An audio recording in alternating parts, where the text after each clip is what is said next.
સુરતના મૈધરપુરા ઝાપા બજાર વિસ્તારમાં મેઇન રોડ પર આવેલી દુકાનમાં કોઈ કારણોસર અચાનક મોડી રાત્રે આગ ભભૂકી ઉઠતા અફરાતફરીનો માહોલ સર્જાયો હતો।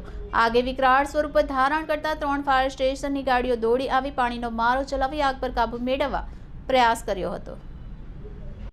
સુરતના ઝાપા બજાર વિસ્તારમાં મોડી રાત્રે લાગેલી આગથી અફરાતફરી જોવા મળી હતી। મૈધરપુરા વિસ્તારમાં પોલીસ સ્ટેશનની સામે આગની ઘટના બનતા ફાયર વિભાગ દોડતું થયું હતું। 3 ફાયર સ્ટેશનની ગાડીઓ ઘટના સ્થળે પહોંચી આગ પર કાબુ મેળવ્યો હતો। આ ઘટનામાં 2 દુકાન અને 1 મકાન બળીને ખાખ થઈ ગયા હતા।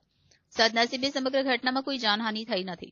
ઝાપા બજાર વિસ્તારમાં ખૂબ જૂના મકાન આવેલા છે। મૈધરપુરા મકાનોની નીચે ઘણી જગ્યાએ દુકાનો આવેલી છે, જેમાં ગ્રાઉન્ડ પ્લસ 1 માળના મકાનમાં નીચે 2 દુકાન શરૂ હતી। રેડીમેડ કપડાં અને ફૂટવેરની દુકાનના સ્ટોક પણ સારા પ્રમાણમાં હતા। આખું મકાન લાકડાથી બનેલું હતું, જેથી કરી આગ લાગતાની સાથે જ ગણતરીની મિનિટમાં બંને દુકાન અને આખું મકાન બળીને ખાખ થઈ ગયું હતું। ગણતરીની મિનિટમાં જ આગે વિકરાળ સ્વરૂપ ધારણ કરી લીધું હતું। આગ ખૂબ ભીષણ હોવાથી ધુમાડાના ગોટે ગોટા ઉડી રહ્યા હતા। દુકાનની આજુબાજુ જે વાહનો ઉભા હતા તેને પણ લોકોએ ખસેડવાના શરૂ કરી દીધા હતા, જેથી વધુ આગ પ્રસરે તો વાહનોને લપેટમાં ન લઈ શકે।